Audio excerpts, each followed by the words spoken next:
എൻ്റെ ചേച്ചി അവിടെ ഹാപ്പിയാണല്ലോ. നിങ്ങളെല്ലാവരും കൂടെ എൻ്റെ പാവം ചേച്ചിയെ ഒരു നരകത്തിൽ കൊണ്ടുപോയി ഇട്ടില്ലേ? എടീ, എൻ്റെ ചേച്ചി അനുഭവിക്കുന്ന വേദന എന്താണെന്ന് അപ്പം നിനക്ക് മനസ്സിലാവും. ഞാൻ അത് നിനക്ക് മനസ്സിലാക്കി തന്നിരിക്കും. ഇവളുടെ പേരിൽ നാളെ രവിയും സുധയും ഈ രാമപുരവും അഭിമാനിക്കും. ഈശ്വര,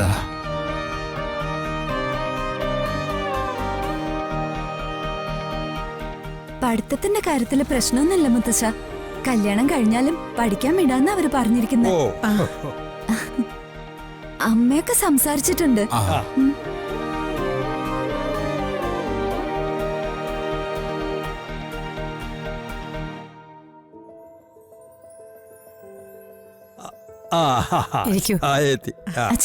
കൊടുക്കുമോളെ. അച്ഛന്റെ ഈ കരുതല് അമൃതയുടെ കാര്യത്തിലുണ്ടായിരുന്നെങ്കിൽ ആ പാവത്തിനെ ഈ പട്ടിക്കാട്ടിലേക്ക് പറഞ്ഞു വിടില്ലായിരുന്നു.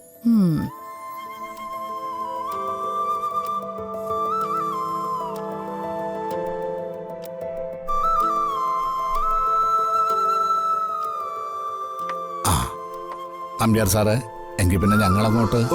ആയിക്കോട്ടെ. ഓ സാറേ, അടക്കമോളെ. മോളെ, അമ്മ അവിടെ ഓക്കെ അല്ലേ? സുമിത്രന്റെ ഏട്ടത്തിക്ക് ഇവിടെ ഒരു കുറവുമില്ല. ഏട്ടത്തി നല്ല ഹാപ്പിയാ, നല്ല സന്തോഷത്തോടെ തന്നെ ഇരിക്കുന്നത്. കേട്ടല്ലോ, സന്തോഷമായല്ലോ.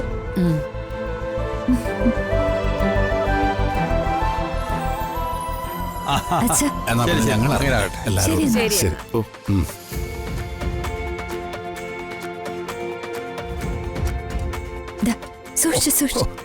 ശരി സാറേ. ശരി ശരി ശരി ശരി മുത്തശ്ശ. ശരി.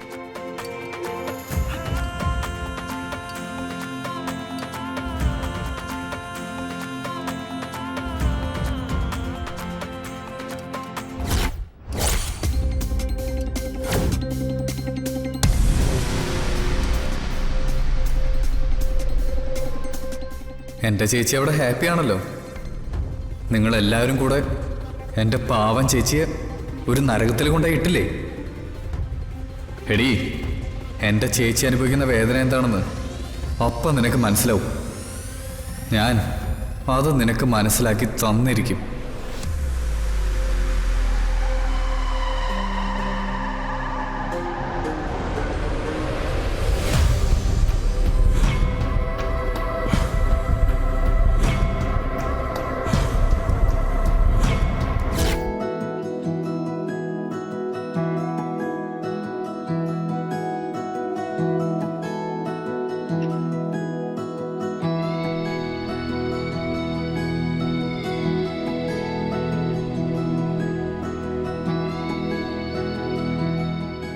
ഇരിക്കേ ഇരിക്കേ, ചായ കൊണ്ടുവരേ.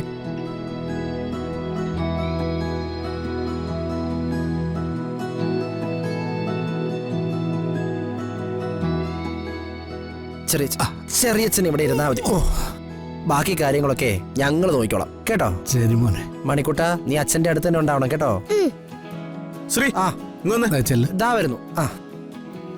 മണിക്കുട്ട, നിനക്ക് എന്തെങ്കിലും കഴിക്കണോടാ? വേണ്ട, ഞാനിവിടെ നിന്നോളാം. എടാ, എനിക്കൊരു കുഴപ്പമില്ലടാ, നീ പോയിക്കോ.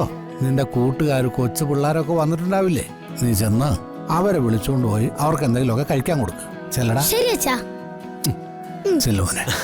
മണിക്കുട്ട, രവേട്ടാ, പൂമാലയുടെ കാര്യമൊക്കെ പറഞ്ഞിട്ടുണ്ടല്ലോ അല്ലേ? അതൊക്കെ അവനല്ലേടാ. ആര്? അമ്മാവാ, അതൊക്കെ റെഡിയാ, ഞാൻ പറഞ്ഞിട്ടുണ്ട്. കണ്ട ശ്രീകുട്ടാ, ഓഡിറ്റോറിയത്തിൽ ഒന്നുകൂടെ വിളിച്ചോണേ. അത് കുഴപ്പമില്ല ചെറിയച്ഛ, ഞാൻ വിളിച്ചിരുന്നു. ശരി മോനെ. അല്ല, ഞാൻ എന്തോ മറന്നു. എടാ ശ്രീകുട്ട, ചെക്കനെ വരവേൽക്കുമ്പോ പൂക്കൾ വേണ്ടേ? അതിന്റെ കാര്യം നീ പറഞ്ഞോ? അതവര് കൊണ്ടുവരില്ലേ? അത് പറഞ്ഞിട്ടുണ്ടോന്നൊരു സംശയമുണ്ട്. അതൊന്നും പേടിക്കണ്ട. വരവേൽപ്പിനുള്ള പൂക്കളുടെ കാര്യം ഞാൻ പൂക്കടയിൽ പറഞ്ഞ് ഏൽപ്പിച്ചിട്ടുണ്ട്. ആണോ? പിന്നെ സദ്യക്കാരെയും വിളിച്ചിരുന്നു. അത് ശരി. അവർക്ക് എന്തെങ്കിലും ആവശ്യമുണ്ടെങ്കിൽ എന്നെ വിളിച്ചാൽ മതി എന്നും പറഞ്ഞിട്ടുണ്ട്. ആളുകൾക്ക് പോകാനും വരാനും 2 വണ്ടി കൂടെ ഞാൻ റെഡിയാക്കിയിട്ടുണ്ട്. സമ്മതിച്ചോട്ടോ. വരൂ. നമസ്കാരം ബാബു. ചേട്ടാ ഇരിക്കാം.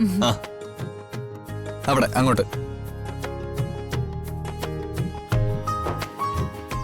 ആ ചായ.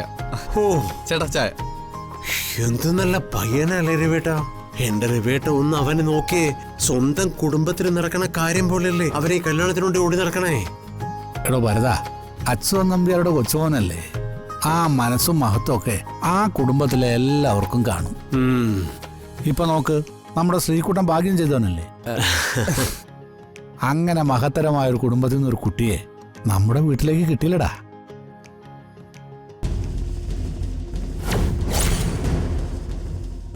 ഞാൻ ഈ ഓടി നടക്കുന്നതേ നിങ്ങളുടെ മകളുടെ കല്യാണം നടത്താനല്ല, എൻ്റെ ചേച്ചിയുടെ ജീവിതം തകർത്തതിന് പ്രതികാരം വീട്ടാനാ. അവളെ ആ കരിക്ക് കുമാറിന്റെ തലയിൽ കെട്ടിവെക്കുന്നവരെ എനിക്കൊരു സമാധാനമില്ല.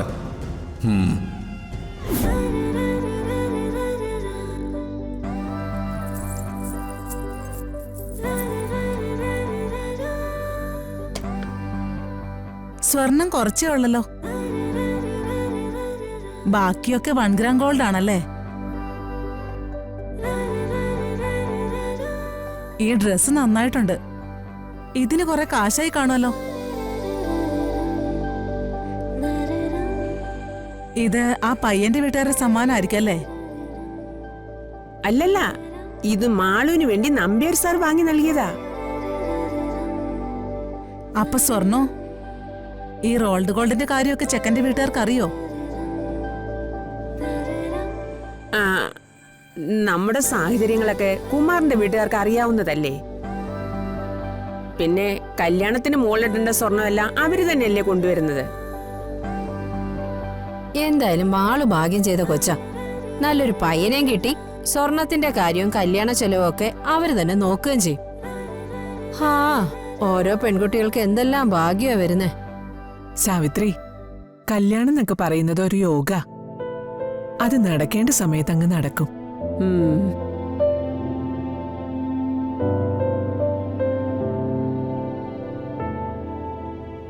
എന്താ മാളു, നീ ആരെയും നോക്കുന്നേ? അല്ല ജലജമായി, അമൃതയെടുത്ത് എന്തിയേ? അമ്മായിയുടെ കൂടെ വരുമെന്നാ ഞാൻ കരുതിയേ. മോളെ, അവൾക്ക് നല്ല തലവേദനയാ, അവിടെ കിടക്കുക. അയ്യോ, അമൃതയെടുത്തെ ഒറ്റയ്ക്ക് അവിടെ നിർത്തണ്ടായിരുന്നു അമ്മായി. ഓ പിന്നെ ഒറ്റയ്ക്ക് നിന്നാലെന്താ? അമൃത എന്താ കൊച്ചുകുട്ടിയാണോ? ഓരോരോ പുതുമകളെ. അമ്മേ, ഞാൻ ഇപ്പൊ വരാവേ. മാളു, നീ ഇതെങ്ങോട്ടാ? ദാ വരുന്നമ്മേ. ദേ, ഈ മാലയൊന്നും കണ്ടില്ലല്ലോ.